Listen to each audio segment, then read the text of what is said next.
Bonjour à tous et bienvenue dans cette nouvelle vidéo. Aujourd'hui, j'ai envie de te parler de contrôle et de lâcher prise. Ce sont des thèmes dont on entend très régulièrement parler dès qu'on commence à s'intéresser un petit peu au domaine du développement personnel, de la connaissance de soi, pourquoi pas de la psychologie. Ce sont évidemment des mots dont on entend très souvent parler et que j'avais envie d'évoquer ici parce qu'évidemment c'est un thème qui peut revenir régulièrement en consultation en fonction du profil de mon consultant, mais aussi parce que très sincèrement, d'un point de vue personnel, c'est quelque chose auquel j'ai dû me confronter et auquel je continue de me confronter, donc je me suis dit que ça serait intéressant d'en parler.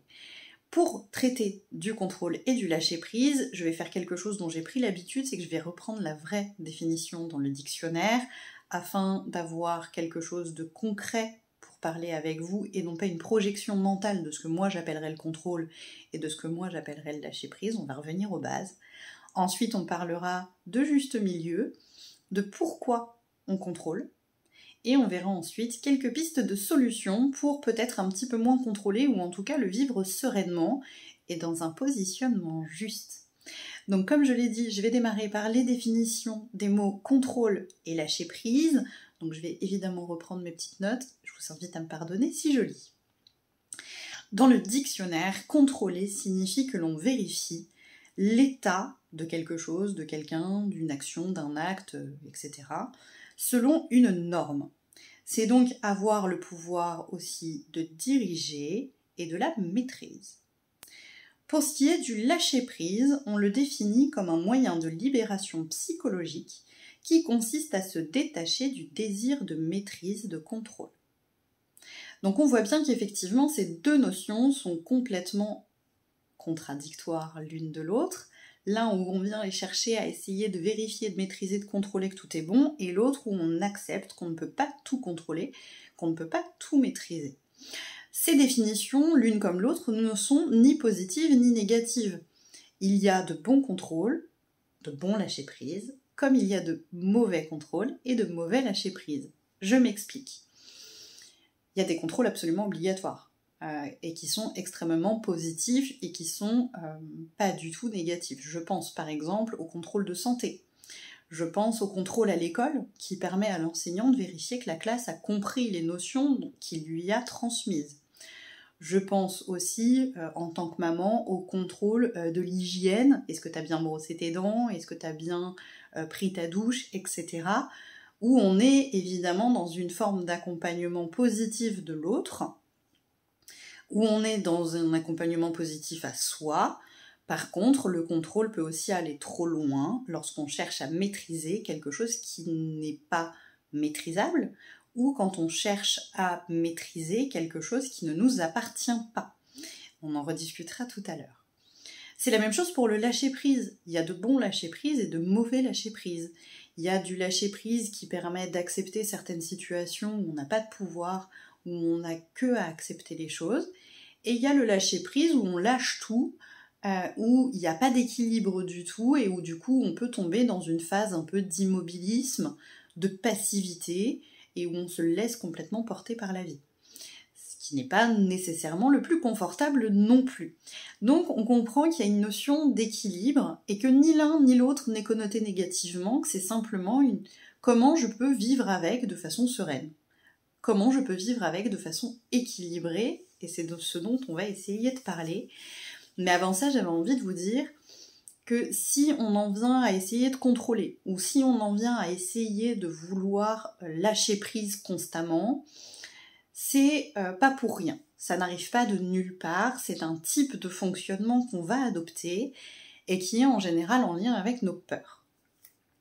Les personnes qui ont un profil de contrôlant sont en général des personnes qui ont besoin de se sentir prêts, de se sentir toujours armés, entre guillemets, pour se confronter à tout ce que la vie pourrait leur présenter. Ça leur permet donc d'avoir une espèce de sentiment de force qu'ils vont avoir à l'intérieur d'eux. Alors évidemment, ça peut se nuancer en fonction des différentes personnes. Je parle de profil type. Il y a évidemment des nuances à apporter, tu ne te reconnaîtras pas forcément dans ce que je dis, mais quelqu'un qui a un besoin de contrôle, en général, il y a une peur à la déception de soi ou de l'autre, une peur à ne pas être prêt dans tous les types de circonstances, etc., etc. Dans tous les cas, c'est important pour moi de vous rappeler que c'est vraiment des modes de protection et qu'à partir de là, il n'y a pas lieu de se juger trop durement. Si tu as choisi de trop contrôler, si tu as choisi de trop lâcher prise, c'est sans doute parce que ton chemin de vie t'a amené à considérer que c'était des solutions plutôt agréables pour toi et qui te convenaient. Donc ne te juge pas trop difficilement, et c'est des choses qu'on peut regarder après au cas par cas en séance si tu le souhaites. L'idée du coup, c'est de ni tomber dans un contrôle excessif, ni de tomber dans un lâcher-prise excessif. Et pour ça, il y a une question magique qui est qu'est-ce que je peux contrôler et qu'est-ce que je ne peux pas contrôler? C'est vraiment la base du constat de se rendre compte quand on est en train d'essayer de contrôler quelque chose qui ne se contrôle pas. Et ça rappelle un outil que moi j'ai beaucoup utilisé qui s'appelle la prière de sérénité, qu'on a généralement tous déjà entendue puisqu'elle est très régulièrement reprise dans des téléfilms américains.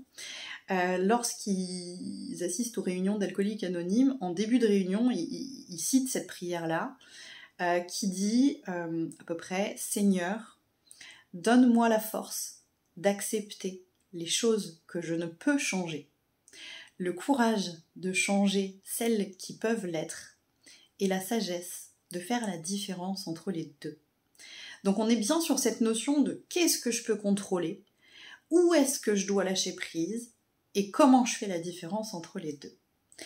Cette notion-là, cette prière-là, elle trouve son origine dans des propos de Marc Aurèle, qui était un empereur romain, si je dis pas de bêtises, au IIe siècle, qui a écrit un bouquin qui s'appelait « Penser pour soi-même » et qui reprenait quasiment mot pour mot ce qui a été adapté dans la prière de sérénité par la suite. Donc évidemment, il y a cette première piste-là de se dire « Ok, qu'est-ce que je peux contrôler ? Et qu'est-ce que je ne peux pas contrôler ?» Et en général, la réponse quand même, c'est qu'on ne peut pas contrôler les autres, on ne peut pas contrôler le temps, on ne peut pas contrôler ce qui ne s'est pas encore présenté. Donc déjà, si tu es en train d'essayer de contrôler ce qui va se passer demain, c'est compliqué. Si tu es en train d'essayer de contrôler des choses qui ne t'appartiennent absolument pas, comme par exemple les émotions d'une autre personne, bah c'est pas possible. Donc là, il faut apprendre à savoir faire la différence entre les deux, et accepter que parfois, on n'a pas de pouvoir là-dessus. Donc souvent se poser cette question, est-ce que ça je peux vraiment avoir du pouvoir dessus? Est-ce que je peux vraiment réagir? Est-ce que je peux changer les choses? Si la réponse est non, c'est uniquement de la torture mentale que d'essayer de le contrôler. Et ça, c'est une première prise de conscience très très importante. Il y a aussi, dans la notion de contrôle excessif, quand est-ce que je m'en demande trop? Là, le contrôle rejoint en général plus la notion de maîtrise. Il faut aussi faire attention, parfois, est-ce que je me demande pas d'être sur tous les fronts en même temps? Et du coup, apprendre à se lâcher la grappe. Mais dans l'autre sens aussi, dans le lâcher-prise excessif, est-ce que là, je suis pas en train de laisser mes responsabilités aux autres?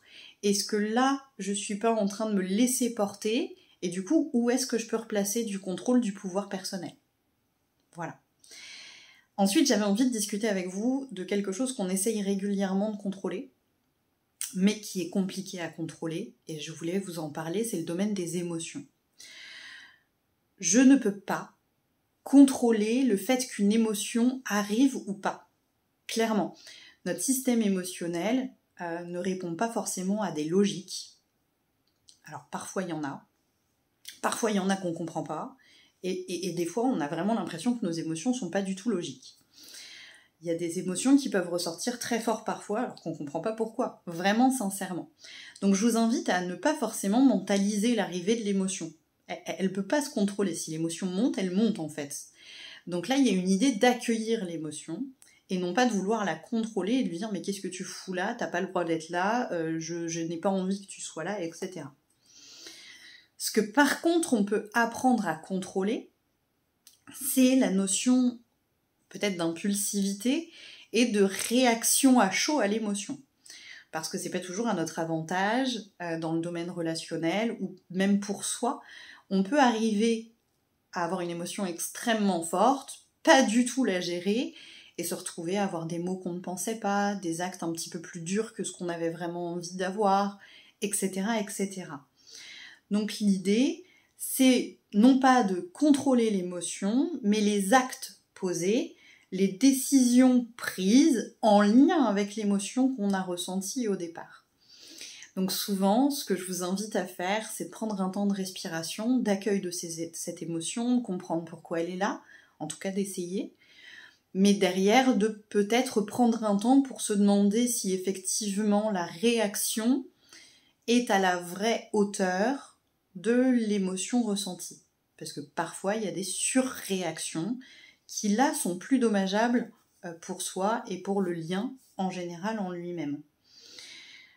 Donc, voilà, s'il y a une situation qui réveille une émotion, juste prendre ce temps-là pour se dire quelle est la vraie réponse que j'ai envie de donner, sans ne pas tenir compte du tout de mon émotion et sans non plus surréagir. Voilà. Encore une fois, il y a cette notion d'équilibre.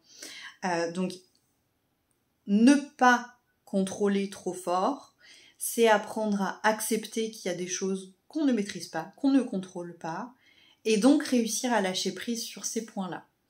J'espère que cette vidéo t'aura donné quelques clés.